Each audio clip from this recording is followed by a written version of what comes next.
Yang kedua, pertama tolab minallah, yang kedua tolab lillah.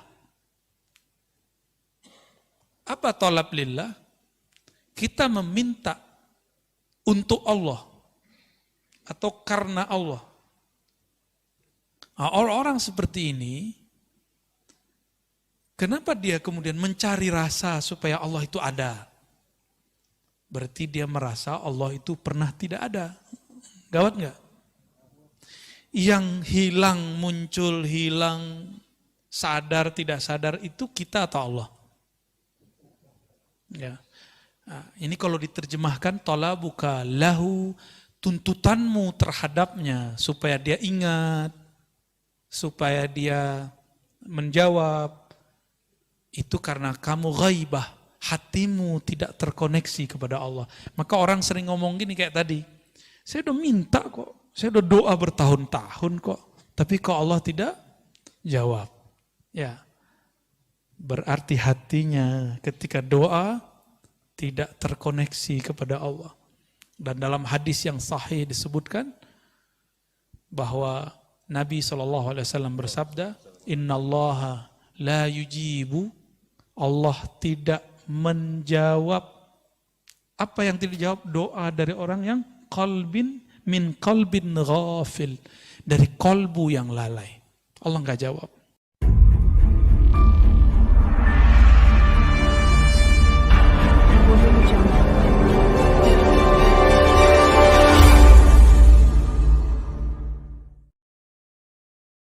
Innal hamdalillah nahmaduhu wa nasta'inuhu wa nastaghfiruh wa na'udzu billahi min shururi anfusina wa min sayyiati a'malina. Man yahdihillahu fala mudilla lahu wa man yudlil fala hadiya lahu. Allahumma bi rahmatika fahdina warhamna warhamil muslimin warhamil hadirin wal hadirat. Ya Allah, dengan rahmatmu, dengan kasih sayangmu, rahmati yang hadir malam ini, yang mendengarkan kajian ini malam ini. Amin. Ya Allah, rahmati orang-orang sekitar kami, rahmati keluarga kami, orang-orang yang mencintai kajian ini. Amin. Wahdina ila siratikal mustaqim, bimbinglah hati kami, ruhani kami menuju jalanmu yang lurus. Amin.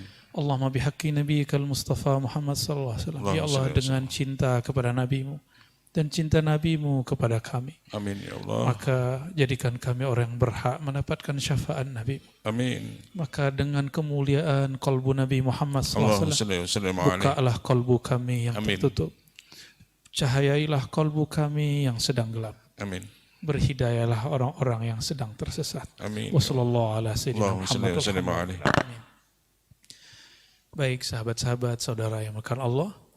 Terima kasih tadi sudah dimulai dengan Abu Nawas, Pak. Kayaknya Bapak Abu Nawas ini kali ya. Kita masuk ke hikmah. Di hikmah saya, hikam yang ke-20. Kalau di situ 28 ya. Jadi beda cetakan, beda ini.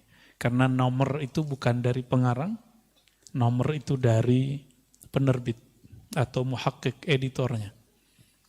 Termasuk nomor hadis. Nomor hadis itu bukan dari pengarang.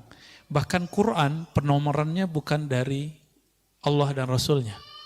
Saya baru saja diundang ketemu zuriat Syekh Sayyid Ja'far atau yang disebut Datuk Kelampayan, Syekh Muhammad Arsyad Al-Banjari ke Pagar Dalam namanya di sana. Diterima baik, alhamdulillah. Ada Guru Daud, ada guru keturunan Guru Zain. Mereka zuriat Bani Arsyad. Ya. Saya diperlihatkan Quran yang dulu disalin oleh beliau. Ternyata tidak ada nomornya. Jadi ilmu menguasai nomor itu ya ilmu khas sekarang. Ya, yang penting sebenarnya mengetahui isinya. Tapi kalau ada orang yang mengetahui nomornya itu juga bagus, tidak masalah ya. Tapi nomor bukanlah segala-galanya ya. Taib.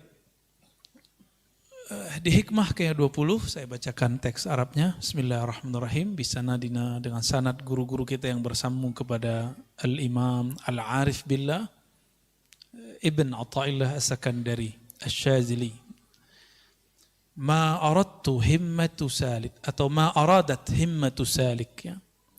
Ma di situ artinya tidaklah. Karena di belakangnya nanti ada kecuali ya. Ma aradat himmatu salik, tidaklah berkehendak himmah, keinginan atau semangatnya seorang salik, antaqifa indama kushifa laha, untuk wukuf, wakaf. Wakaf artinya apa? Kalau kita sebut wakaf, itu artinya apa? Berhenti.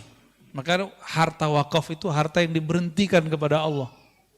Seharusnya kita nggak banyak syarat kalau sudah wakaf itu. Cuma kan kita kan suka kasih syarat ya. Antaqifa indama kushifa laha. Engkau wakaf, engkau berhenti ketika dibukakan baginya himmah salik. Maksudnya begini. Kita kalau zikir, kalau ngaji, kalau belajar sholawat, nanti mengalami pengalaman spiritual, itu ada bisikan atau kadang-kadang batin kita dibuka oleh Allah. Kadang-kadang kita keasikan di situ. Dan kebanyakan yang tergelincir, itu orang yang dibukakan dalam bab mukasyafah fisyifa atau mukasyafatut tibbiyah, dalam bab mengobati. Ini banyak. Atau dalam bab kashful uyub, dibukanya aib orang lain. Kita banyak yang senang di situ. Tapi sekarang untuk kasyaf nggak perlu pakai ilmu rohani, cukup buka YouTube. Ya, mau lihat nih si orang nih buruknya apa, kesesatan si fulan. Jangan percaya, jangan percaya. Ya, karena itu YouTube. Ya. Ya, sepakat ya? Buka FB. Oh di FB begini. Jangan percaya. Jangankan bagian sosial media, bahkan pengalaman rohani pun gak boleh berhenti. Gak boleh percaya di situ. Karena di dalam batin akan ada yang memanggil. Akan ada yang memberikan irsyad. Petunjuk, apa katanya? Illa wanadathu hawatiful haqiqah. Orang-orang yang mengikuti was-was tadi, ya, ilham-ilham al-YouTubiyah, ilham-ilham al-Facebookiyah dan sejenisnya, apalagi ilham-ilham nafsiyah. Ya, khatir, namanya khatir, masuk ke hati, masuk ke pikiran, bikin gelisah. Dan salah satu yang paling berbahaya adalah ciri-ciri dari syaitan dan nafsu jiwa, munculnya syak, itu pertama. Yang kedua, su'uzzan, buruk sangka. Yang ketiga, gelisah. Nah, turunannya nanti tengkar sama orang, berselisih sama kawan. Bisa-bisa rumah tangga pecah. Bisa-bisa pertemanan rusak. Tengkar di sosial media. Coba lihat tuh yang tengkar di komentar YouTube. Yang tengkar di komentar Facebook. Sama aja itu nasibnya. Ya. Mau pro atau kontra, saya menyarankan jangan main di situ. Ya. Bahkan komentar diri ke dalam diri, tahu nggak komentar diri ke dalam diri? Kita ada masuk pikiran, terus kita jawab sendiri, ngomong-ngomong sendiri, pernah ngalamin? Itu aja bikin rusuh, Pak. Gimana ngomentarin yang sudah zahir? Ya, maka saya harap yang sudah ngaji hikam mulai hati-hati di bagian ini. Karena ujian kalau sudah ngaji hikam pun akan lebih berat.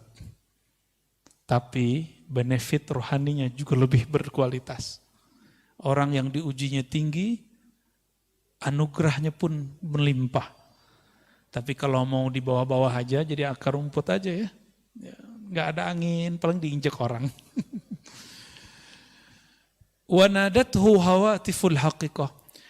Akan ada yang berseru dari dalam dirinya. Hawatif itu bahasa Arab, hatif.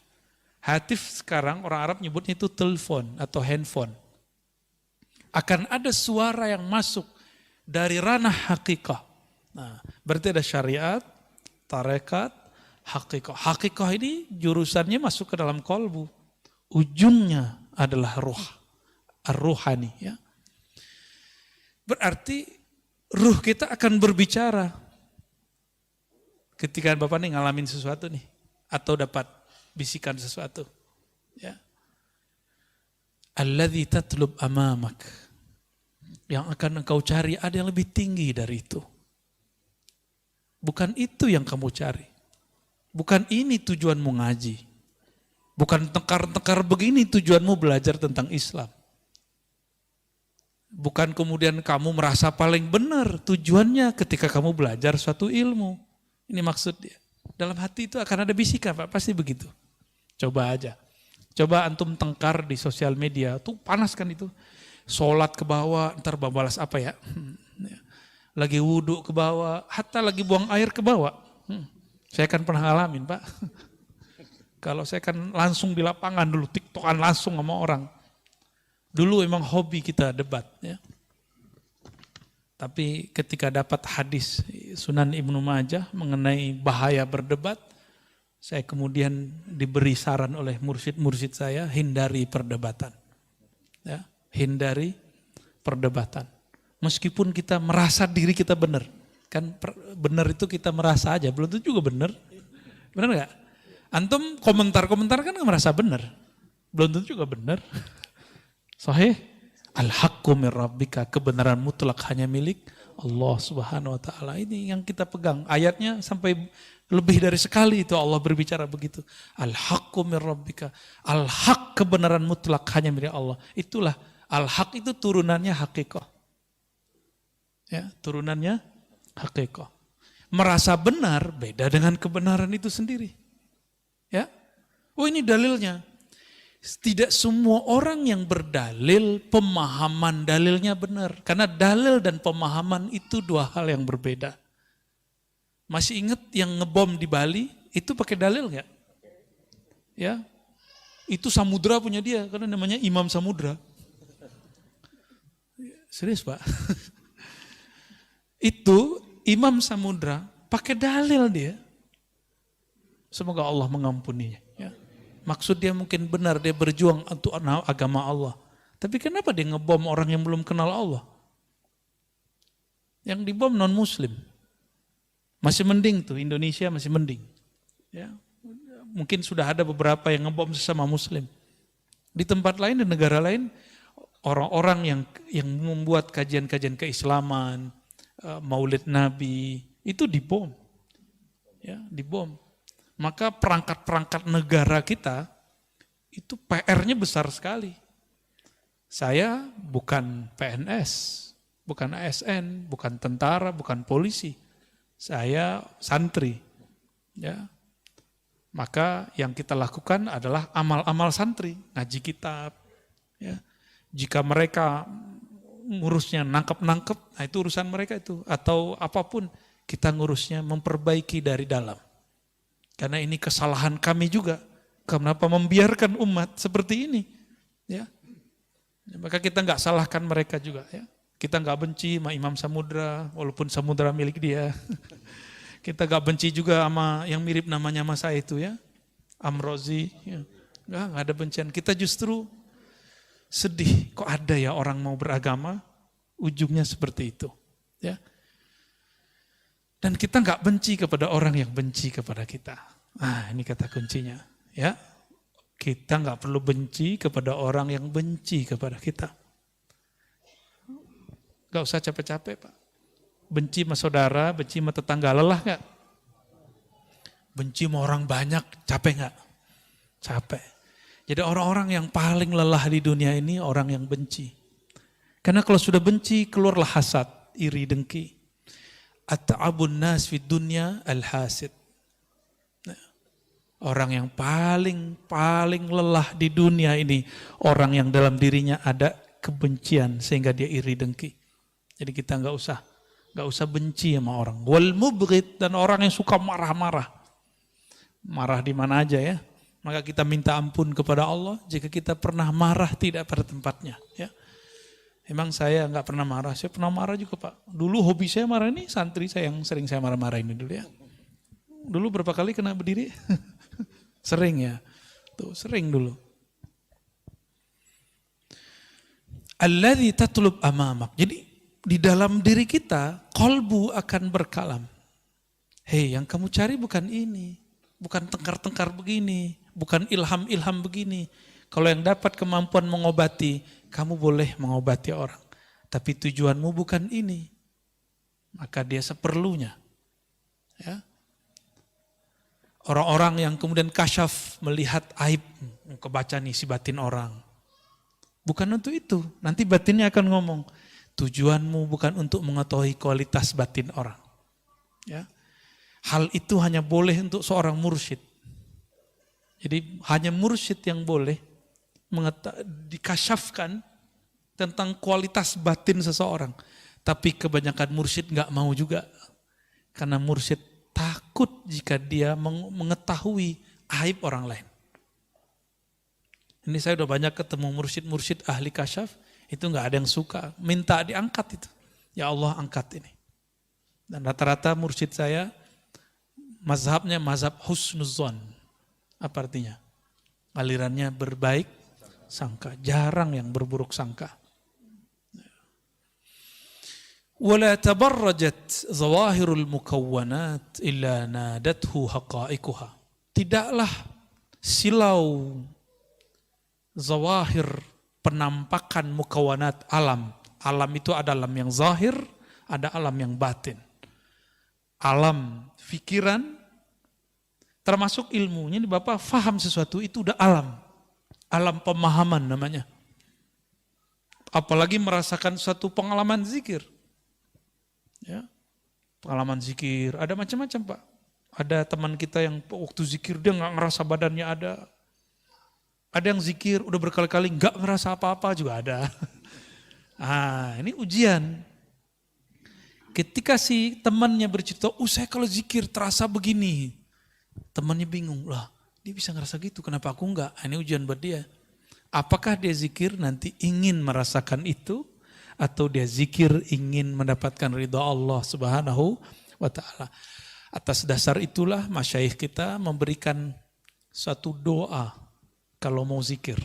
Ilahi anta maksudi.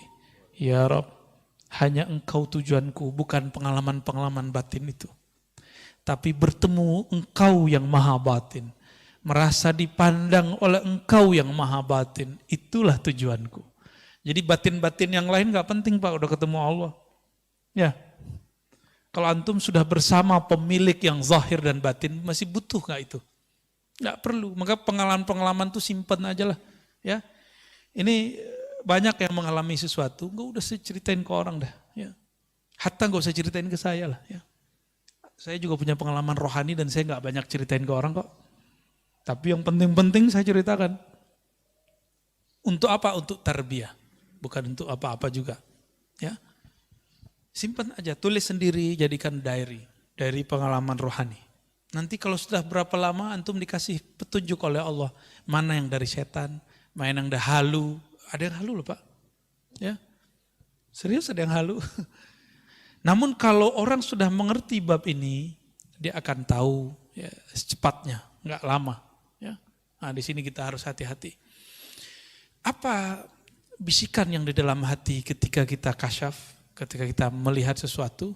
Innama nahnu fitnatun fala takfur. Itu semua yang kita lihat dia akan berbicara secara sir.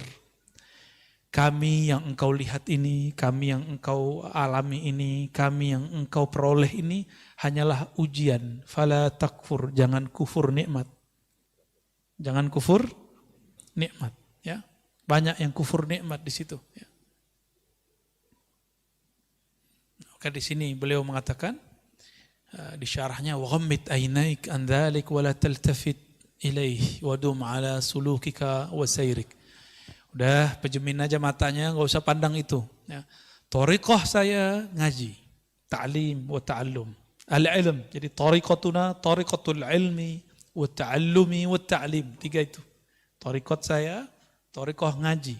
Ngaji itu ada ilmunya, ada ta'allumnya, belajarnya, ada ta'limnya.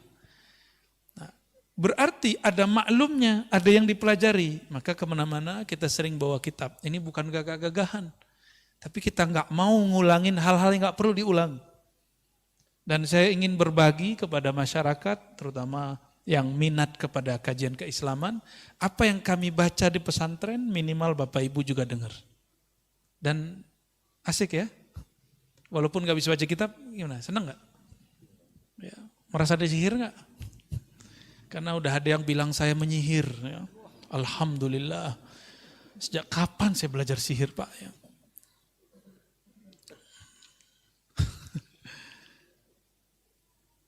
Dan antum percaya gak aneh penyihir? Hah?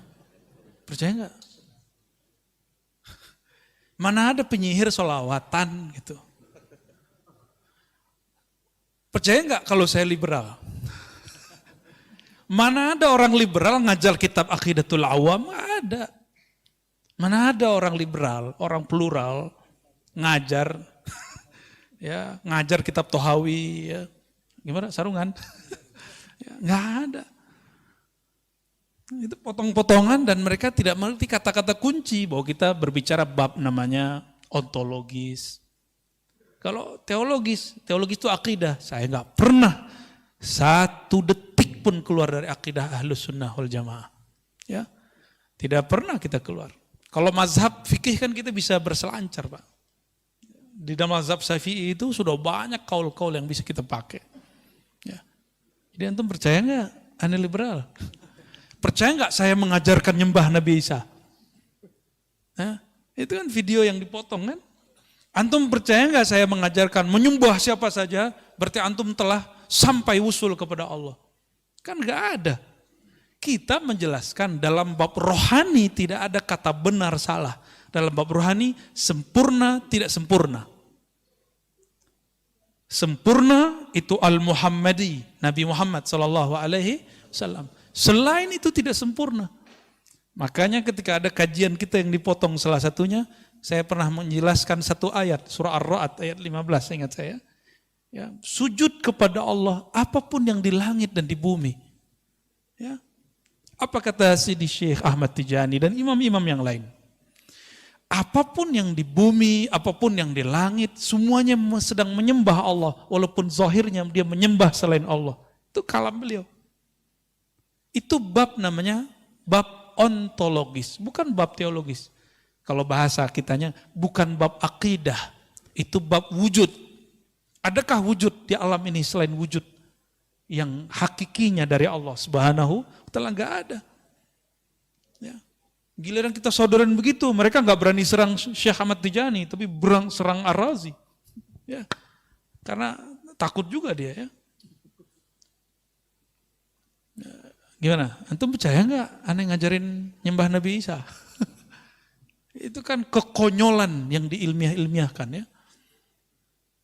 Nah, kita nggak mau lah seperti itu. Husnuzon kepada orang itu. Kalau nggak ngerti tanya langsung. Ya.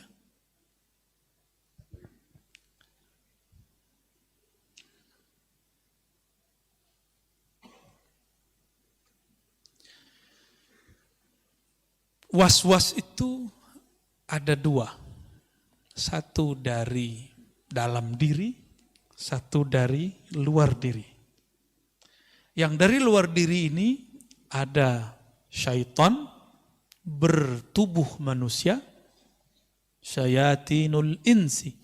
Dan yang kedua, syayatinul jinni, setan jin. Apa yang dia bawa? Was-was, yuwaswisu fi sudurin nas. Ya, dia mewaswaskan manusia. Ya, maka saya menghimbau siapapun, tolong jangan terlibat perdebatan, pertengkaran yang ada di sosial media. Karena itu akan membawa was-was. Unfriend aja ya. Saya pernah menyampaikan dalam kajian Mukhtasar Ihya, imam kita Imam Syafi'i. Ini mazhab Syafi'i bukan? Ya, untuk mazhab yang lain juga boleh nggak apa-apa. Tapi ini imam kita ya, imam kita semua. Imam Syafi'i pergi ke pasar ya. Nyampe di pasar, ada orang ngomong menghina-hina, kata-kata kasar. Ya. Di belakangnya ada murid beliau, santri beliau namanya Al-Buwaiti. Kita sekarang nyebutnya Imam Al-Buwaiti. Apa kata Imam Syafi'i? Tutup telingamu, jangan dengarkan sampah-sampah. Karena ini semua adalah sampah yang akan membuat bau pendengaranmu, akan mengotori pandanganmu. Ternyata manhaj ini dipakai oleh gurunya Imam Abul Hasan al-Asy'ari, namanya Abul Hasan juga ya.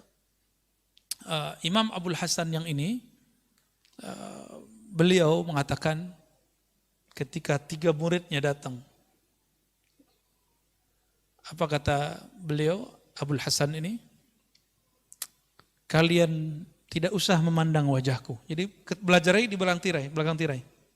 Karena kalian baru saja melewati pasar, di pasar mata kalian baru saja dikotori. Kalau kita kan bilang cuci mata. Kalau beliau bilang enggak, kalian habis ngotorin mata. Nanti kotorannya nyebar ke saya. Jadi ternyata beliau ini kasyaf. Karena kasyaf Allah bukakan pintu rohaninya. Jika dia memandang mata, dia tahu antum habis kalian nonton bokep, itu dia tahu. Ya, habis ngeliatin aurat orang, habis buka status yang nggak benar, habis tengkar di Facebook, itu dia tahu. Kalau zaman sekarang ya, kalau dulu seperti itu. Maka dia nggak berani lihat, dia khawatir membaca aib orang lain. Tuh. Ada Al-Baqillani, ada imam-imam ya, Isfaraini ya. Ada Fawraq ya, banyak sekali. Itu yang tiga itu saksi. Bahwa gurunya wali-wali Allah kasyaf. Ya.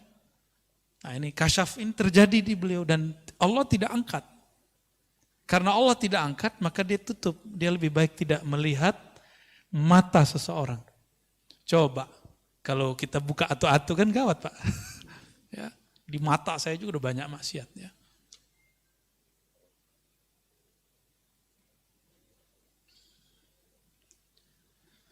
Ya itu yang nomor berapa sih itu? Nomor 28. 29. Oke. Sekarang kita masuk ke hikmah yang baru. Sebenarnya masih banyak penjelasannya. Minimal sudah dapat intinya. Bahwa jika antum dapat kasyaf atau ada kasyaf Facebookia, kasyaf YouTubea, dapat informasi dari sana, jangan langsung percaya. Oke? Nah, ini penting sekali. Penting dalam beragama. Capek ya. Enggak perlu, tidak membuat hati kita tenang, tinggalkan. Sepakat? Ya. Oh dia memancing emosi saya. Nah ini ujian buat kita. Ya maklum sih manusiawi ya. Makanya sebaiknya daripada debat hindari. Jangan ketemu, gak usah ketemu. Oh kita diremehin mah dia, harga diri gue di mana kan gitu. Ya itu. Ujian antum di situ, merasa diri berharga. Ya. Bismillahirrahmanirrahim. Hikmah yang berikutnya 29. Di kitab saya 21 ya. Kitab saya cetakan Darut Taqwa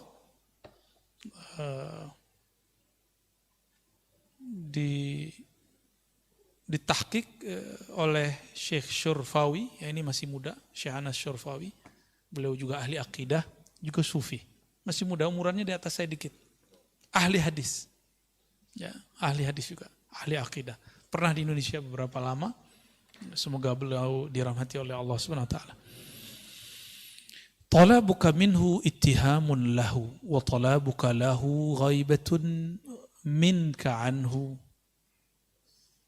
wa talabuka li ghairihi liqillati hayaika minhu wa talabuka min ghairihi liwujudi bu'dika anhu.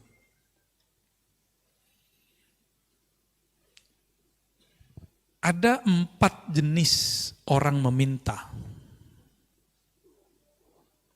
Dan 4-4-nya itu bermasalah. Jadi 4 kesalahan orang berdoa. Ya. Yang pertama, talabuka minhu ittihamun lah. Engkau memohon, meminta kepada Allah, minhu, kepadanya Allah, ittihamun, tapi engkau menuduhnya, ya, lahu, terhadapnya. Kenapa? Engkau meminta karena engkau berpikir dia lupa terhadap rezekimu. Lalu kita doa, ya Allah, masa sih lupa. Sering begitu nggak? Kita itu sering doa kayak ngasih tahu Allah, benar nggak? Jujur ya, kita sering doa memberitahu Allah. Ini yang nggak benar. Sebelum kita berdoa, Allah kan sudah tahu. Maka kita berdoa bukan sedang memberitahu.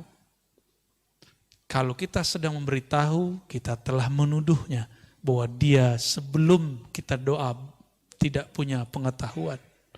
Batallah sifat 20-nya.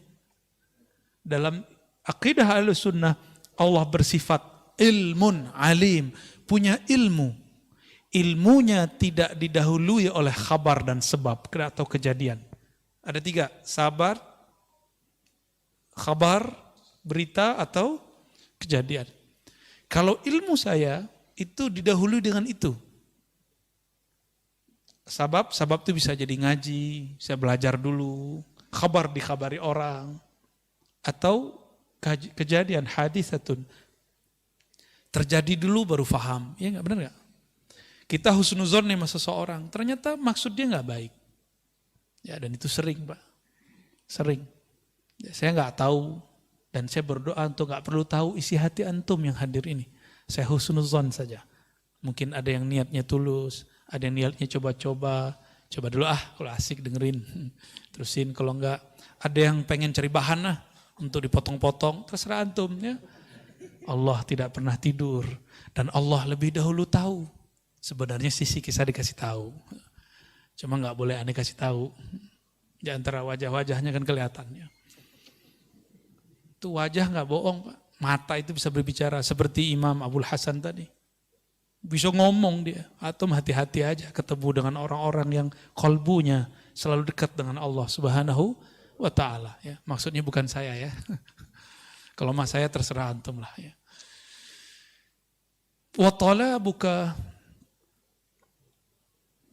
Sebelum masuk yang kedua. Jadi kebanyakan kita doa ngasih tahu Allah. Berarti kita buruk sangka Allah sebelumnya tidak tahu. Saya mau tanya sama antum gak doa, kalau rezeki pasti nyampe gak? Antum gak nyembah Allah, nyembah tepekong, nyembah Yesus, nyembah Wisnu, Siwa, apapun, terserah. Tapi kalau rezeki nyampe gak? Nyampe.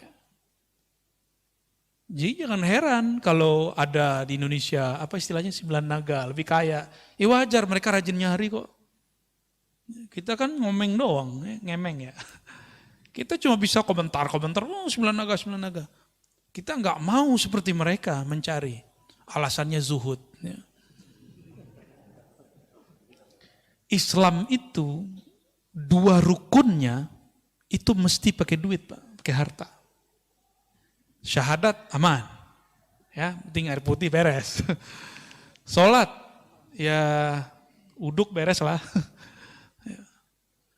Tapi kalau masuk puasa enggak juga, malah ngurangin. Tapi setiap bulan puasa selalu pengeluaran kita lebih besar. Saya nggak tahu juga kenapa tuh ya. Dan yang keempat, kelima itu butuh duit. Bahkan seakan-akan Allah berpesan, kamu carilah dunia supaya kamu bisa berbagi. Itulah pesan dari rukun Islam yang keempat.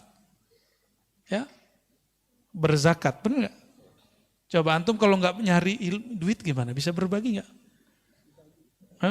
Tapi ada tauhid di situ. Wa mimma razaqnahum yunfikun. Nahnu narzuquka. Kamilah yang menghantarkan rezeki kepadamu. Zahirnya pekerjaan, zahirnya dapat hadiah, zahirnya dapat gaji, zahirnya dapat untung dan segala macamnya. Batinnya Allah lah yang menyampaikan. Karena tidak ada di alam ini kecuali imma fi'lullah wa imma sifatullah wa imma ismullah. Di alam ini cuma nama, sifat, perbuatan Allah. Itu aja yang kita lihat. Ya. Jadi mulai malam ini kalau berdoa, katakan di hati, ya Allah yang maha mengetahui isi hatiku. Yang maha mengerti apa yang aku minta. Sebelum aku meminta, engkau telah tahu apa yang aku perlukan. Aku ingin bermanja-manja bermunajat kepadamu. Tuh, inilah pembukaan Hizib Bahar.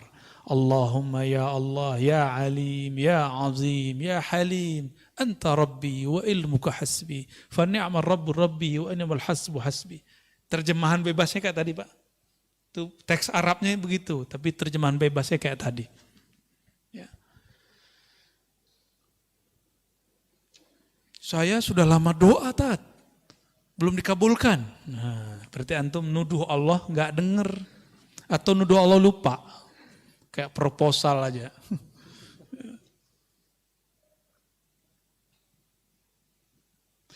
Wa talabuka lahu ghaibatun minka anhu. Engkau yang kedua, pertama tolab minallah, yang kedua tolab lillah. Apa tolab lillah? Kita meminta untuk Allah atau karena Allah.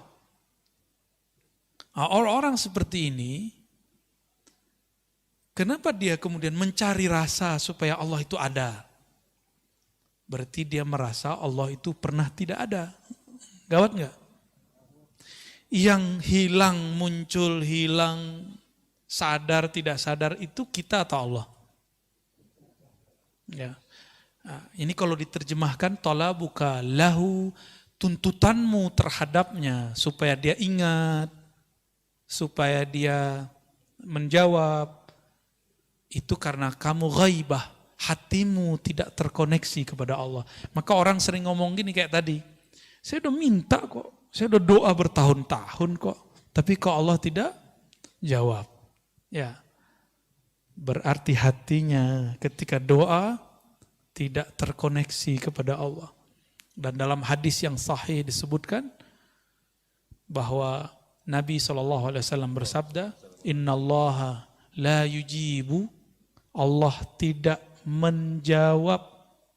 Apa yang tidak dijawab? Doa dari orang yang min qalbin ghafil, dari kolbu yang lalai. Allah nggak jawab. Ya, contohnya seperti ini. Saya nih, anggap saja saya direktur, ya. Oke, nih kita khayal-khayalan. Nih lagi halu nih ya. Bapak datang, Bapak GM saya, ya, bawa proposal. Keren kan? Bawa proposal. Udah 3 hari, saya nggak approve. Boleh nggak ngeyel Pak? Direktur, gue udah ngasih 3 hari, lu kok lupa? Boleh nggak gitu? Pecat besok langsung ya? Hari itu saya pecat langsung. Tapi Allah itu maha baik Pak. Kita nggak pernah pecat dari seorang hamba. Ya, paling turun-turun dikit. Ya, palingnya itu masalahnya Pak. Nggak usah ke Allah, ke manusia aja nggak boleh begitu. Maka Allah tersinggung jika ada seorang hamba mengatakan, aku telah berdoa tapi dia belum kunjung menjawab. Ya, saya udah sholat bertahun-tahun kok, tapi Allah nggak jawab juga. Sama, antum khidmah di masjid nih, tiba-tiba pengurus ganti, kurang dihargai. Ngomong, saya ini udah banyak berkorban di sini. Kalau nggak ada saya, masjid ini nggak jadi. Itu ditolak langsung itu di sisi Allah. Saya sudah ketemu orang begini bertahun-tahun dan banyak. Bisa jadi di majelis, bisa jadi dimanapun. Hati-hati, ciri-ciri orang yang diterima amalnya, dia lupa kalau dia beramal. Ciri-ciri orang sedekahnya diterima, dia lupa berapa yang dia kasih. Lupa di situ artinya dia nggak mau sebut-sebut. Ciri-ciri orang yang diterima pengabdiannya, dia tidak merasa telah mengabdi kepada Allah ya, kepada rumah Allah, kepada majelis-majelis yang kita, ini kan majelis nih Pak. Ya kalau bukan karena saya nggak jadi, tunggu setelah ini antum diuji. Ya, saya setiap kali ngomong begitu saya diuji sama Allah dari kecil Bang. Umur 9 tahun kita menghidupkan surau kan, surau dulu kita nginepnya di surau. Tapi tradisi itu sudah nggak ada. Umur 9 tahun kelas 4 SD saya jadi Bilal. Untungnya guru di sekolah sangat mendukung. Jadi kalau pagi-pagi absen dulu, siapa yang nggak sholat pagi ini, sholat subuh. Akhirnya subuh masjid tuh ramai. Kita nginep di masjid, nginep di surau. Ya, sayangnya guru kita sudah sepuh, tidak siap lagi mengajar. Ya, sudah nggak sanggup mengajar. Tapi kita punya kenangan dulu nginep di surau, ramai itu. Satu saf, dua saf. Terbersitlah di hati, ada was-was. Kalau nggak karena kamu, nggak rame di masjid, nggak rame di surau. Besok Bilal saya diganti. Gila. Sana kan kalau nyebut L di belakang hilang Pak. Bilal itu Bila. Dulu Bila. Panggilan saya Bila dulu. Bilal ya. L-nya hilang. B-nya ganti pakai G. Gila. Habis ngomong begitu. Ya.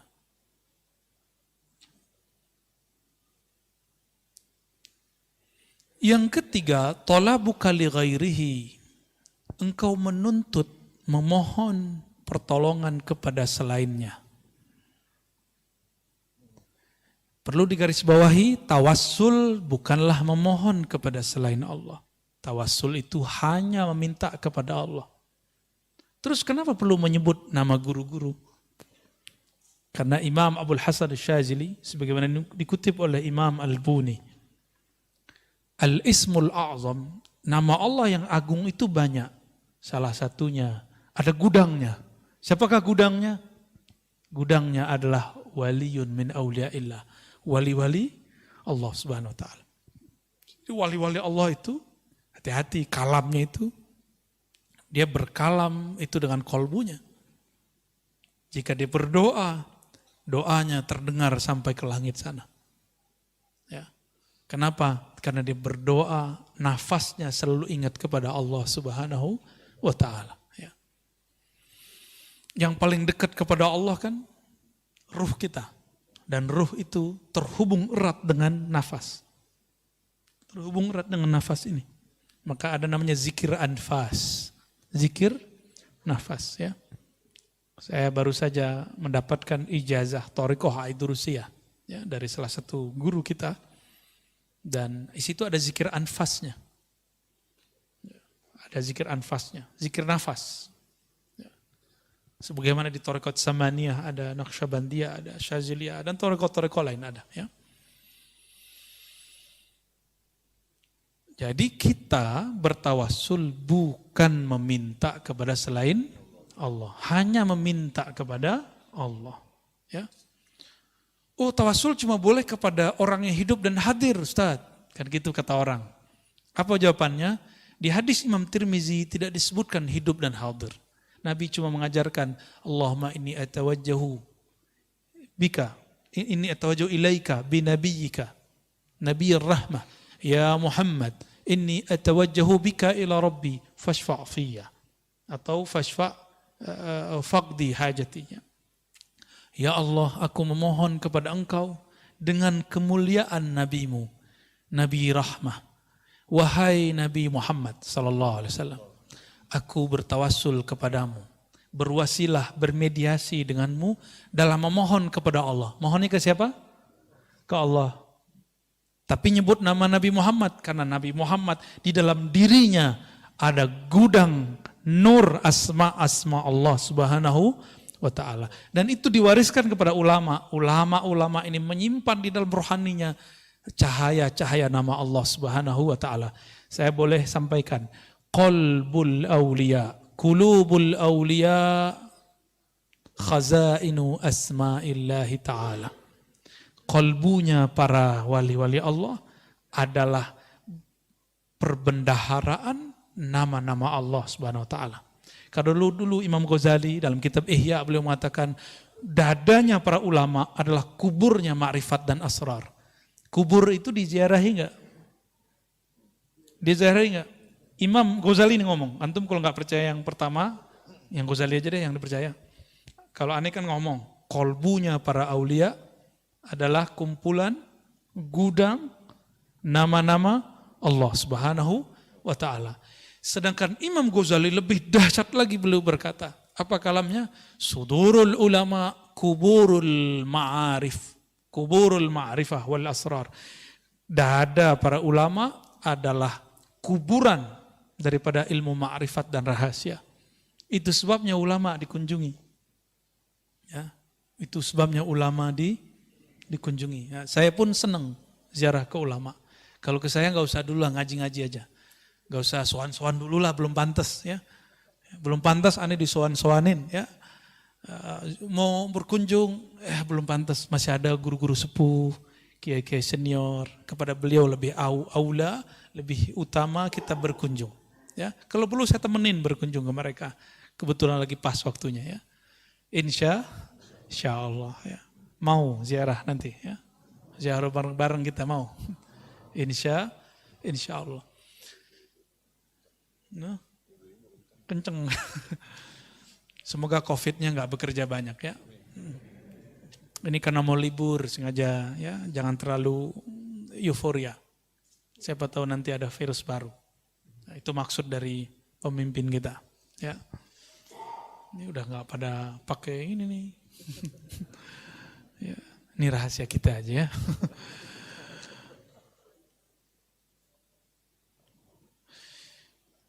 Engkau memohon kepada selainnya liqillati hayaika minhu, karena engkau tidak tahu malu.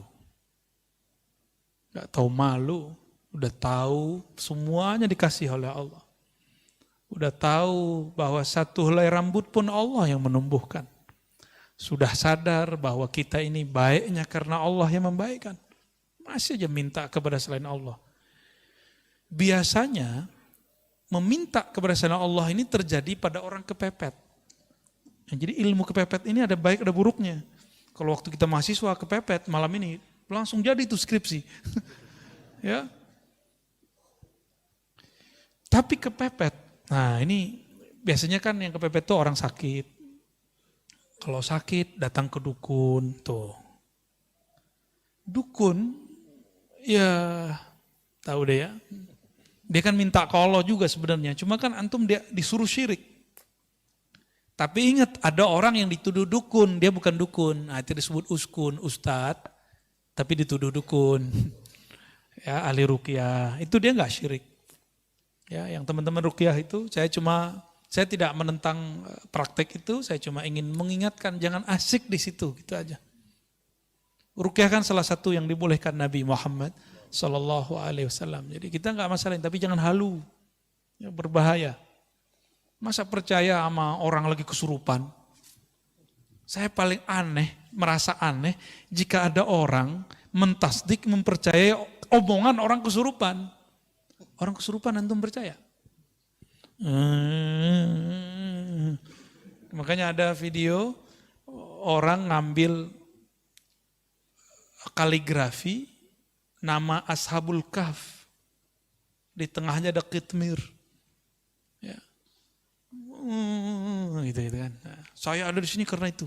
Nah, ini cara setan lewat jin yang nyusup ya, sehingga menjadi kesurupan ke badan seseorang untuk menghina nama-nama kekasih Allah. Ashabul Kahf itu kalau dalam ilmu ma'rifat termasuk nabi-nabi tapi bukan rasul.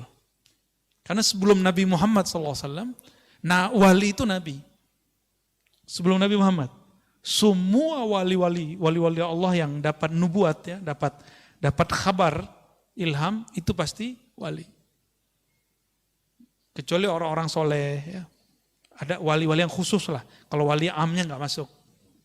Ya, wali amnya nggak masuk nabi. Tapi kayak mereka Ashabul Kahf. Sebagaimana disebutkan dalam kitab Tazkirah, Ashabul Kahf itu nanti akan muncul kembali. Itu gak tahu gimana ceritanya. Akan muncul kembali nanti di saat Nabi Isa berjuang melawan Ya'juj dan Ma'juj. Nanti keluar lagi Pak. Berarti dia lagi tidur lagi sekarang. Wallahu a'lam. Ya, hanya Allah yang tahu nasib mereka hari ini. Saya pernah ke tempat yang disebut Gua Kahfi yang ada di Yordan. Besar kemungkinan memang di sana. Ya kita ditutup oleh Allah, kita nggak bisa ngelihat di belakang rahasianya apa, kita nggak tahu. Ya, tapi kalau berdasarkan riwayat yang ada, mereka muncul lagi. Taib.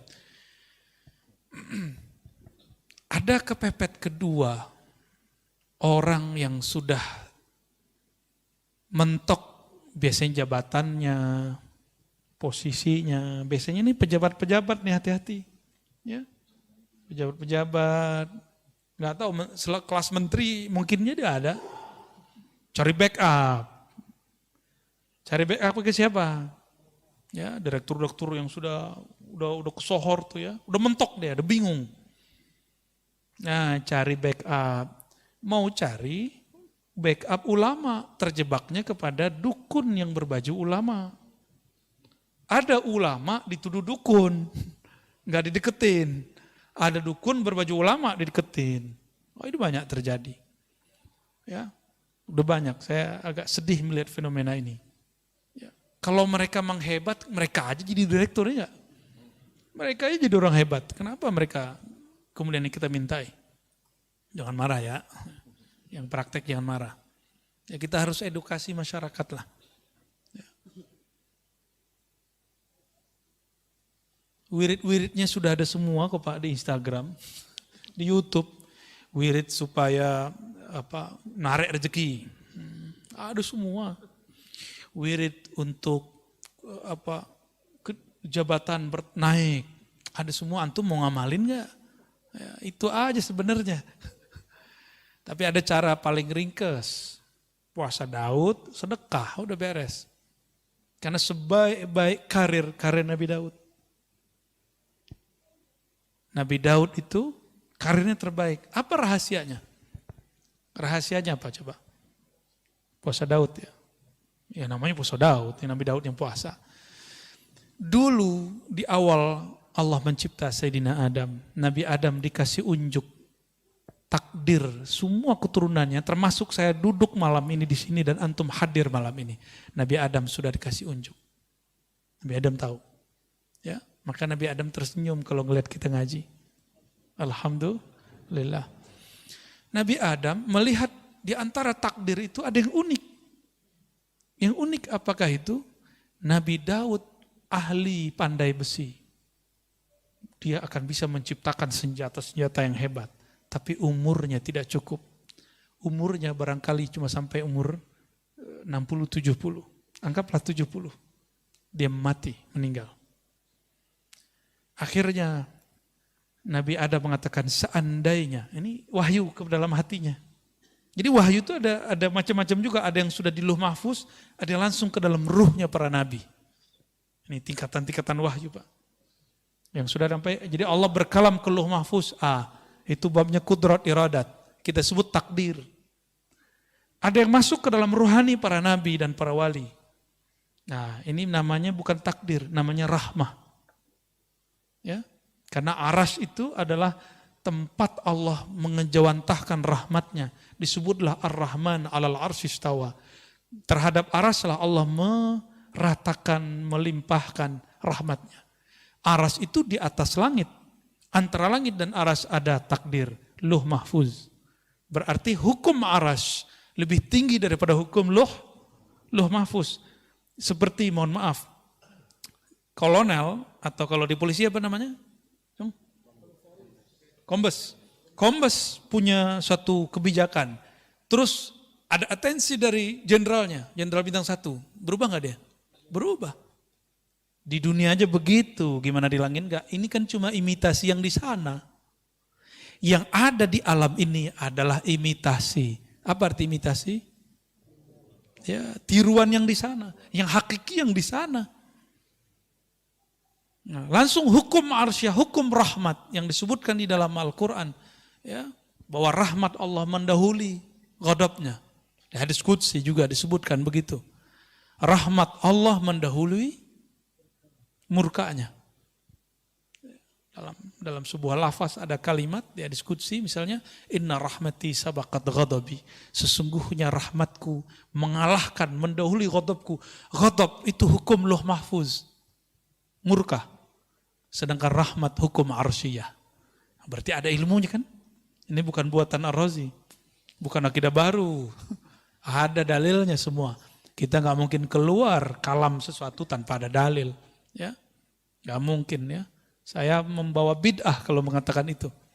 Sayyidina Adam alaihissalam kemudian mengatakan, ya Rabb, ini kan bisa diilhami. Berikanlah 30 tahun umurku, anugerahi untuk anakku. Nah, gitu sayangnya sang ayah Abul Bashar, bapaknya manusia kepada keturunannya. Benar gak sayang anak? Kita ngeliat anak kita sakit, apa kita ngomong, ya Allah, kalau kau mau ambil, ambil saya aja. Kira-kira begitu. Ya, ini kok ada ya orang ngomong, ya, terhadap orang yang pernah belajar sama dia, ente murtad, ente kafir, kan aneh kan? Kan nggak pantas begitu. Berarti dia nggak pernah merasa jadi guru yang sebenar-benarnya, karena guru yang ada mengayomi, mendoakan kebaikan, bukan memvonis. Ya, itu aneh kalau itu terjadi. Seorang Abul Bashar, karena guru itu Abul Ilm, Abu Talamiz, Abul Muridin. Guru itu adalah ayahandanya seorang murid. Nabiullah Adam alaihissalam mengatakan, ya Allah berikanlah 30, nyawanya dikasih. Bukan hanya doa, nyawa dikasih Pak. Antum ada yang begitu? Saya melihat sosok itu ada di Imam Sya'rani. Imam Sya'rani ketika melihat ada jamaahnya, muridnya sakit, dikatakan, ya Allah, daripada dia yang sakit, saya aja yang sakit. Ada muridnya ketimpa apa, masalah apa, selalu mengatakan, ya Allah, takdir dia pindahkan kepadaku, biar aku yang nanggung, kalau dia nanggung dia kafir. Dia putus asa kepada rahmatmu. Dan saya ketemu beberapa wali-wali begitu di negeri ini. Di negeri ini Pak. Makanya alhamdulillah negeri kita masih ada yang nanggung maksiat kita. Masih ada yang nanggung balak bencana yang disebabkan oleh salahnya kita. Masih ada. Antum bersyukurlah. Ya, jangan suzon lagi kepada orang-orang.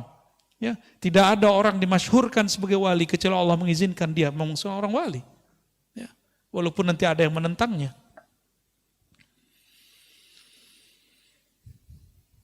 Akhirnya Sayyidina Adam, takdir rahmah mengalahkan takdir kudrat iradat. Diberikanlah 30 tahun. Apa yang terjadi? Setelah umur itu dikurangi, berarti umur Nabi Adam berkurang. Datanglah malaikat maut mengatakan, Mas Adam, sekarang saya datang mau menjemputmu. Mau jemput gimana nih? Kan jatuh gue masih ada 30 tahun lagi, kira-kira begitu. Loh kan bukannya dikasih sama anakmu, udah dipindahin, di Lauh Mahfuz sudah diganti.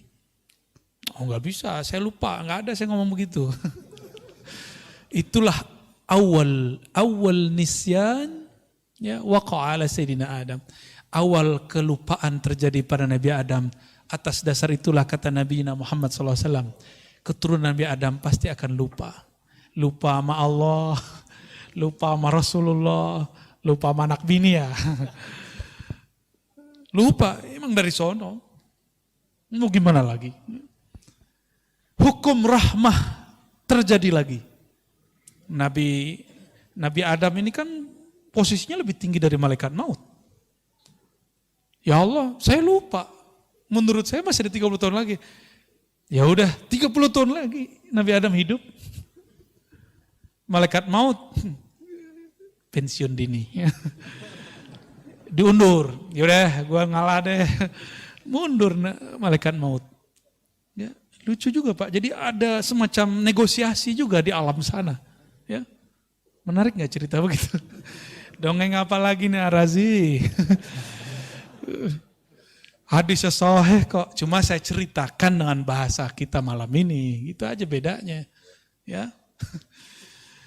Terus Nabi Daud, ini yang jarang diceritakan. Kenapa kemudian Nabi Daud puasanya sehari puasa sehari tidak?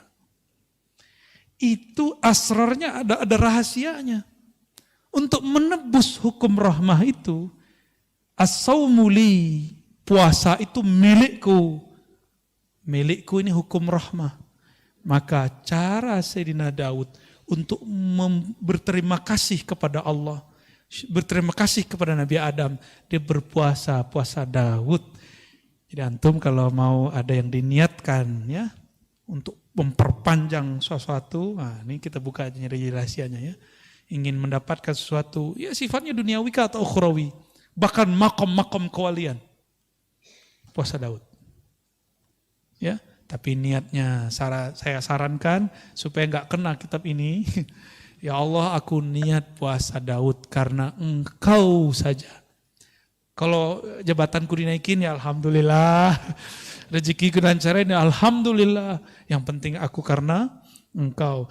Jika nanti antum puasa Daud, rezekinya nggak nambah, jangan berhenti puasa Daudnya. Karena kita puasa bukan karena rezeki. Kita puasa karena Razzaq, bukan rezekinya. Kita bukan penyembah rezeki, kita penyembah Allahur Razzaq. Jabatan kita malah kemudian turun. Kata Ustadz ini katanya bisa bikin naik. Malah nggak naik-naik. Malah jatuh, tat. Berarti ada rahasia lain. Rezeki kita gak kemana-mana. Banyak orang yang diturunkan di jabatannya. Kalau dia husnuzon, tunggu lahazat. Beberapa saat saja. Sebulan, 2 bulan, bahkan tidak lama. Allah carikan ganti yang lebih indah. Selalu begitu. Akhirnya Sayyidina Daud, seumur hidupnya dia berpuasa. Berpuasa sehari, puasa besok tidak.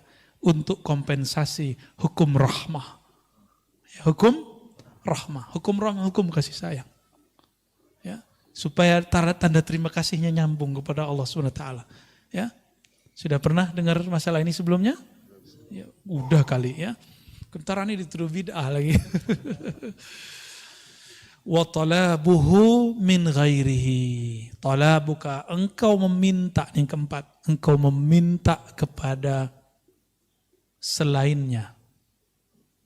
Pertanda engkau memang jauh darinya. Ya, maka datang kepada, mohon maaf ya, pakai media-media. Saya tidak mengharamkan raja, wafak, wifik, karena ada ilmunya, ada sanadnya. Karena Ibnu Taimiyah pun membolehkan raja. Gak percaya, buka kitabnya sendiri. Ibnu Qayyim menyebutkan risalah dalam kitab At-Tibbun Nabawi tentang raja. Di piring, ditulis, disiram, minum. Ada Pak. Gimana, syirik gak tuh? Kalau ada yang mengatakan dia bermanhaj salaf, lalu mengatakan itu syirik, dia telah mensyirikkan Syekhul Islam Ibnu Taimiyah. Ya, mensyirikkan Syekhul Islam Ibnu Qayyim Al-Jauziyah. Berani. Kalau Ar-Razi ente berani syirikan, tapi Ibnu Taimiyah berani gak ente syirikan? Ya. Kalau Ar-Razi silakan dibid'ahkan, tapi berani kau membid'ahkan Ibnu Qayyim Al-Jauziyah?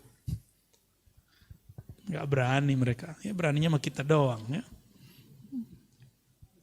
Akhirnya kita ini cuma memuja, memuji, menghormati orang yang sudah wafat, yang sudah mati, yang hidup kita nggak hargai. Ya, nunggu dulu dia mati, baru ente kemudian nangis. Ya. Nunggu dulu sang wali, sang ulama, sang kiai mati, baru nangis-nangis. Dulu saya nggak ngaji kepada dia. Mau sampai kapan ngomong begitu terus ya? Wali setiap saat akan ada yang wafat. Ini sudah banyak wali yang wafat, Pak. Maka ulama-ulama muda harus bersiap-siap mempelajari ilmu ma'rifatullah supaya dia bisa mewarisi tugas-tugas kerohaniannya. Ya, harus. Kalau nggak ada wali-wali itu negeri ini nggak dijaga oleh Allah Subhanahu wa taala ya. Kita ya minimal jadi wali murid lah ya.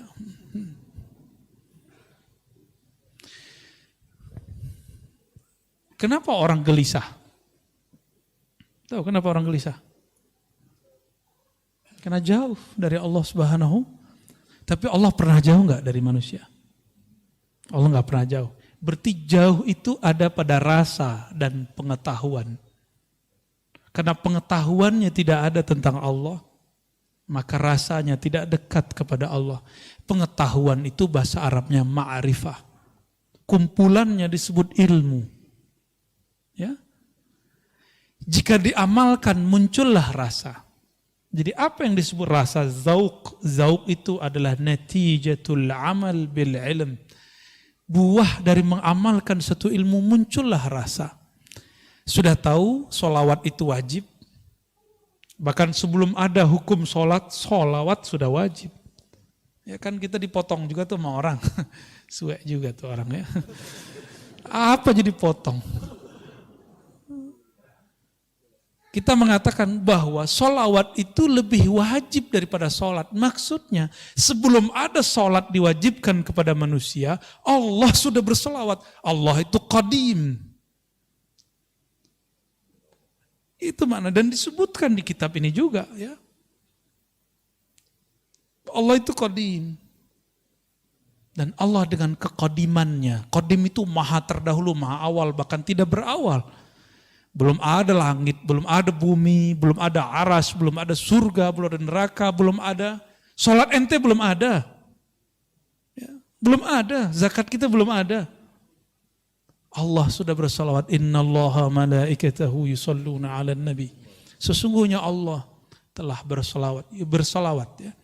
Dan senantiasa bersalawat kepada Nabi Muhammad SAW. Kenapa tidak ar-Rasul? Kalau ar-Rasul itu Muhammad bin Abdullah. Tapi an-Nabi itu Ahmad Ruhullah. Itulah yang dikhabarkan Sayyidina Isa. Karena Muhammad bin Abdullah belum lahir. Tapi Sayyidina Isa Ruhullah Saghir, Ruhullah minor. Dia mengenal Ruhullah kabir. Apa kata dia? Nanti di akhir zaman Ruhullah yang kabir itu, yang agung, wa innaka la'ala khuluqin azim, yang azim itu akan lahir, akan muncul. Ismuhu Ahmad. Namanya Ahmad, tapi Abdul Muttalib ngasih nama cucunya Muhammad. Apakah salah? Tidak. Ternyata setiap orang itu mempunyai rahasia-rahasia mengenai masalah nama. Cuma karena ilmu ini sudah ditutup sementara, rasain saja. Ya sudahlah dulu ya. Jadi tolong jangan minta-minta nama sama saya ya. Karena sudah ditutup, Pak. Ya.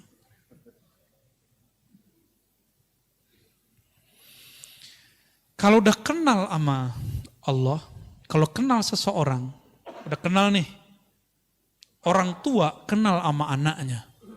Anaknya nggak perlu minta, orang tua kirim nggak? Keperluan anaknya, belum? Ya. Anak-anak nggak perlu ngasih tahu SPP Pak, langsung bayar. Jajan harian Pak, nggak perlu ngomong, langsung dikirim. Itu baru kenal kepada ayah, kenal kepada anak. Kira-kira menurut antum lebih dekat Allah kepada hamba atau orang tua kepada anaknya? Maka orang-orang yang mengenal Allah, dia malu berdoa dengan cara yang 4 tadi. Dia pun kalau berdoa, doanya doa manja. Doanya doa manja. Ya seperti anak kita tiba-tiba nelfon nangis, Pak. Gak ada jajan. Padahal jajannya udah ada. Cuma habis duluan. Seperti itu. Karena dia bermanja-manja. Sekedar ingin melepas rindunya kepada orang tuanya. Seperti itu lebih kurang. Ya. Maka berdoalah karena bermanja-manja kepada Allah Subhanahu wa ta'ala. Jangan berdoa itu lagi intimidasi Allah. Ya Allah, saya udah doa nih, udah 2 tahun doa. Masih jomblo aja. Ya Allah, ya Allah. Allahumma sholli ala Sayyidina Muhammad. Maka pensyarahnya Imam Ibnu Abbad, beliau mengatakan, فَالطَّلَبْ كُلُّهُ عِنْدَ الْمُوحِدِينَ الْعَارِفِينَ مَعْلُولٌ. Meminta dengan cara intimidasi, dengan suuzon kepada Allah, itu pertanda bahwa ada cacat di dalam dirimu. Bahwa engkau belum betul-betul mengenal Allah Subhanahu wa ta'ala. Kita memohon kepada Allah berkah kajian ini, berkah Nabi SAW dan para wali Allah khususnya Sayyidina Abil Hasan Syazili, Abul Abbas Al-Mursi dan Ibnu Athaillah Sekandari. Semoga Allah menganugerahkan anugerah ma'rifat dalam rohani kita. Amin ya rabbal alamin. Wassallallahu ala nabiyina Muhammad. Ya. Bisa bertanya lagi? Fadhal. Ya. Silakan kepada Bapak, Ibu yang mau bertanya. Kami silakan, ada 2 mungkin pertanyaannya.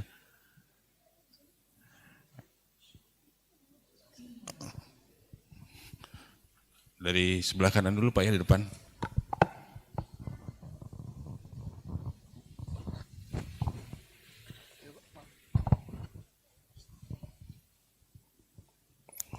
Bismillahirrahmanirrahim. Assalamualaikum warahmatullahi wabarakatuh. Jauh nih, dari Ciledug. Kenapa Pak? Oh iya Buya. Ketemu lagi kita Buya di kajian talim. Mau bertanya mengenai ini Buya, Pak. Allah itu Maha Rahman, Maha Rahim. Tapi saya dari Afan kebayaran nama Pak. Allah itu Maha Rahman, Maha Rahim. Kemudian di titik mana Allah itu murka pada seorang hamba. Itu aja. Saya minta penjelasan dari Buya Ar-Razi Azim. Assalamualaikum warahmatullahi wabarakatuh. Ini pengen cepat ketemu Allah nih kayaknya. Ya, baik. kapan sih Allah itu murka kepada hamba? Padahal Allah itu menyebut dirinya Rahman dan Rahim. Allah itu murka cuma satu aja Pak. Al-kibriya uridai. Kesombongan, merasa besar, merasa berilmu, merasa mulia. Itu adalah ridai, itu adalah perhiasanku, rida. Ini rida. Ulama dulu pakai ini itu seakan-akan wajib. Seakan, bukan wajib. Secara uruf. Kalau nggak pakai ini kayak taklim nggak pakai kopiah gitu. Ustadz kalau taklim nggak kopiah gimana? Saya sebenarnya kan malas pakai garu kepala, ada kotombenya hidup kan. Tapi karena ngormatin Bapak Ibu ini saya pakai kopiah. Senangnya sebenarnya nggak pakai kopiah, nyamannya. Tapi ulama kita dulu kalau taklim pakai ini. Hatta Sayyidina Ali, dia tanggalkan ridanya dan dia mengatakan, Nabi wafat. Saya tidak akan menggunakan rida sampai selesai mengumpulkan Quran, kecuali hari Jumat, sholat Jumat. Jadi sholat Jumat beliau pakai ini. Kan dulu waktu salah satu guru saya setiap Jumatan selalu pakai ini. Tapi di akhir hayatnya karena Ciputat mulai gerah, beliau udah jarang pakai ini. Kita malu juga pakai itu. Tapi aslinya pakai ini. Akhirnya kita setiap kali sholat pakai terus. Tapi jangan taruh di tempat sejadah Pak. Bukan begitu. Ini pakaian badan, pakaian di sini.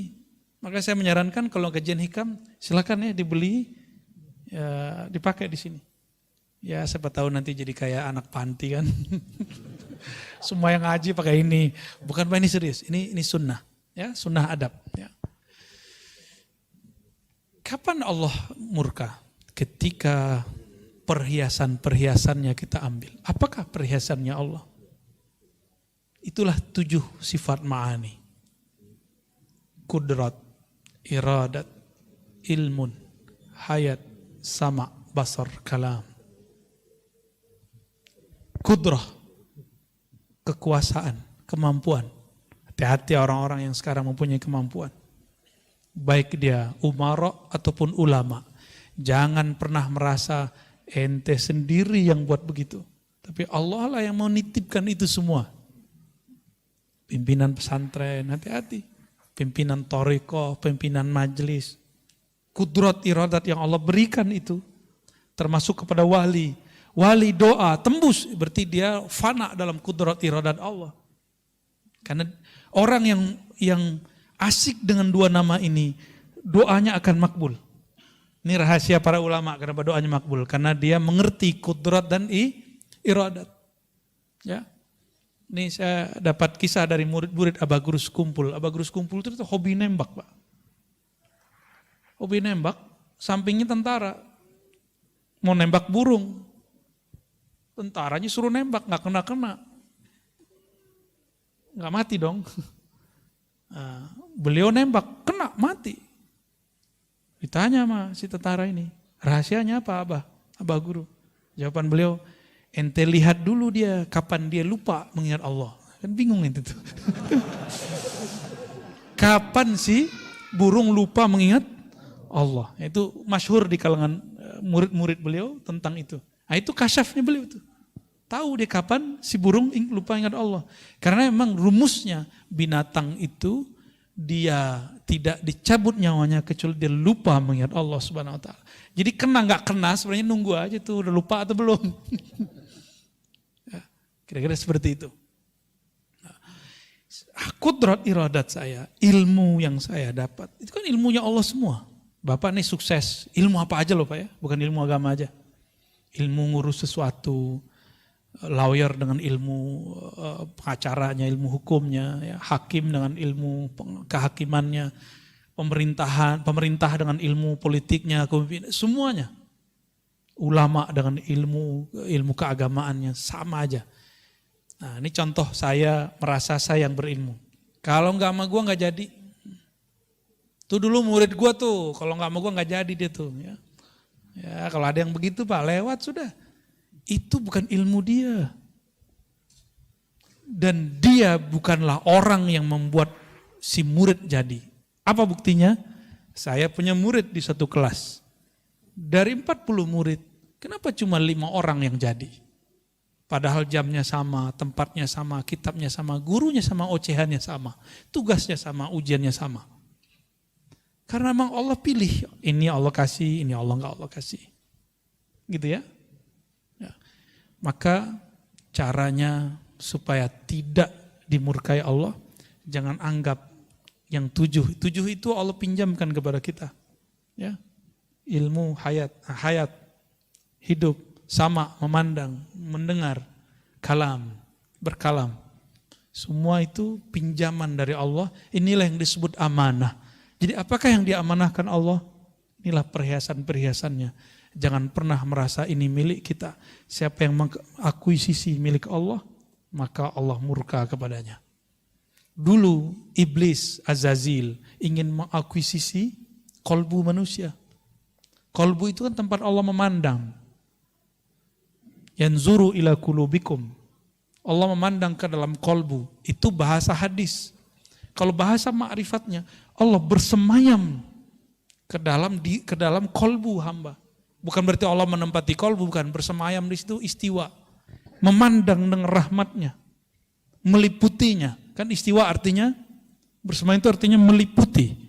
Dan kolbu itu lebih luas dari langit dan bumi. Maka disebutlah kolbu itu arsullah. Kolbu itu seperti aras pada langit bumi. Tapi kolbu bukan aras. Ingat, kolbu bukan aras. Ketika syaitan, iblis mengatakan, ya Rabb, izinkan aku menguasai kolbu Bani Adam walaupun sesaat. Itu dia mau akuisisi kolbu manusia, enggak diizinkan. Inilah asbabul wurudnya. Kenapa kemudian iblis hanya diizinkan mengalir di semua darah. Inna syaitan yajri majrad dam. Tahu hadisnya?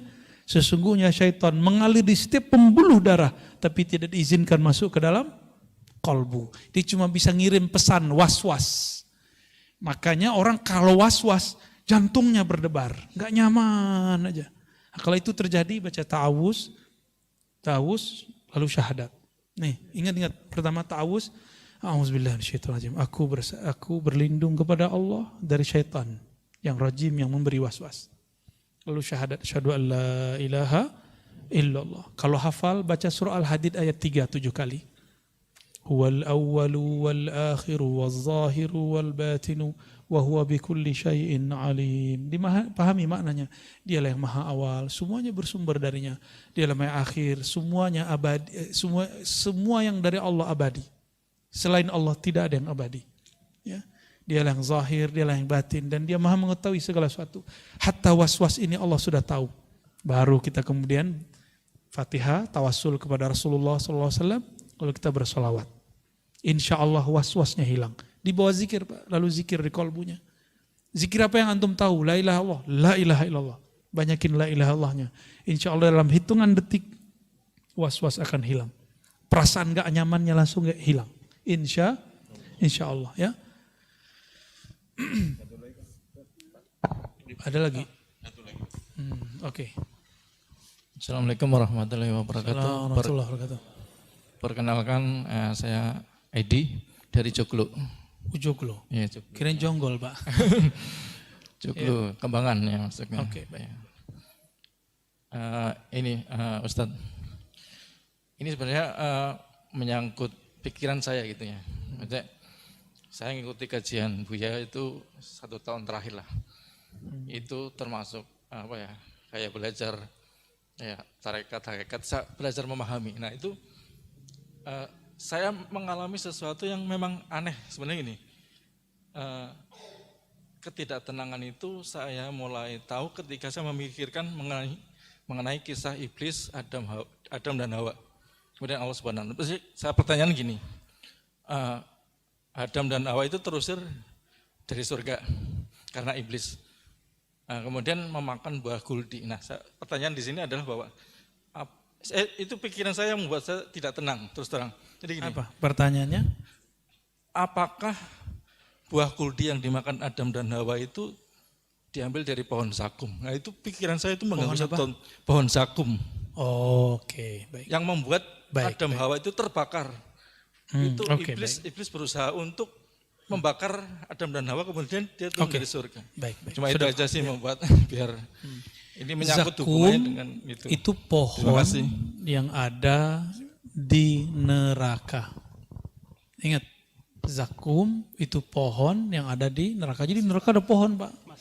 Pohonnya nggak ada daunnya, nggak ada daun kayak di sini, nggak ada penghijauan juga, soalnya ada pemanasan.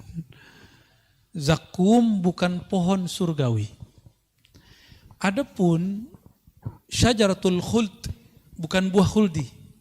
Lafaznya apa? Syajaratul khuld. Pohon keabadian, itu artinya. Syajarah pohon, khuld abadi. Yang iblis bisikkan, hei Adam, hei Hawa, jika engkau mengkonsumsi buah ini dari pohon itu, engkau akan menjadi golongan yang tinggi atau malaikat atau menjadi makhluk yang unik lah. Adam tergoda enggak? Enggak tergoda, Pak. Nanti antum cari di Quran. Yang membuat Nabi Adam mau makan buah khuldi. Bukan karena godaan Sayyidatuna Hawa. Bukan. Ini bukan bela ibu-ibu ya. Bukan karena ibu-ibu. Wallahi. Lafaz wallahi itulah yang membuat Nabi Adam mau ngalah. Karena Nabi Adam mengerti rahasia nama dan besarnya kualitas sebuah nama. Ya. Ketika iblis mengatakan bi'izzat, ya apa, billah atau wallah atau bi'izzatillah, kalau di riwayat, kalau di Quran langsung disebutkan demi Allah, demi keizzahan Allah, ya. Demi Rabbmu, wahai Adam. Ketika Sayyidina Adam mendengar orang lagi bersumpah, maka Nabi Adam tidak berani nolak. Saya karena bukan Nabi, saya berani nolak, Pak, kalaupun ada orang sumpah sama saya. Ya. Ada dulu yang minta ridha kita pakai sholawat. Pertama saya pura-pura gak dengar, Pak. Ya, karena mintanya berkali-kali, kayaknya orang ini tasdiknya kuat, udah kita kasih. Ya, besok-besok jangan gitu lagi ya. Tapi gak apa-apa, ada orang menggunakan cara itu. Ada yang begitu, jubahnya, demi Allah saya suka. Aduh, pakai demi Allah lagi nih. Ya. Habis itu kita nggak mau lagi ya. Kalau ada orang yang begitu, anggap aja nggak mendengar. Berat. Sayyidina Adam, Nabiullah, dia kenal kualitas nama Allah. Ketika si iblis bersumpah, wa rabbika, demi Rabbmu, itu iblis dihargai oleh Nabi Adam. Jadi mohon jangan salah faham, bukan Hawalah yang membuat Sayyidina Adam tergoda. Tapi karena iblis menghargai Nabi Adam menghargai si iblis yang bernama Azazil, bersumpah menyebut nama Allah Subhanahu wa ta'ala. Itu nama adalah nama Ismul A'zam yang diketahui oleh Azazil. Jadi setiap makhluk itu punya nama untuk komunikasi kepada Allah. Itu namanya Al-Ismul A'zam. Nama apa aja? Nama-nama Allah itu. Gitu Pak ya. Jadi bukan dari zakum. Udah ada Pak. Udah ada Pak. Semuanya udah ready Pak. Bapak mau masuk yang mana? Gitu Pak ya. Pak Edi. Dari Joglo ya, Al-Joglowi. Baik, kira-kira itu Bapak Ibu. Baik Bapak Ibu, kalau tidak ada pertanyaan karena Buya mau perjalanan ke Jawa Timur nih, belum siap-siap. Kita doakan mudah-mudahan selalu dalam keadaan sehat walafiat. Al-Fatihah. Bismillahirrahmanirrahim. Iya, kenapa?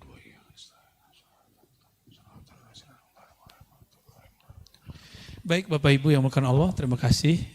Insya Allah kalau tidak ada halangan bulan depan kita ketemu lagi ya. Amin. Insya Allah. Dan mohon doa selalu, mohon kirimin Fatihah selalu untuk guru-guru kita, untuk teman-teman kita. Semoga mereka terjaga selalu, sahabat-sahabat kita terjaga dari was-was, penyakit-penyakit kolbu, dan juga kita semua. Wassallallahu ala nabiyina Muhammad. Kafara majlis subhanakallahumma wa bihamdika asyhadu an la ilaha illa anta astaghfiruka wa atubu ilaik. Assalamualaikum warahmatullahi wabarakatuh.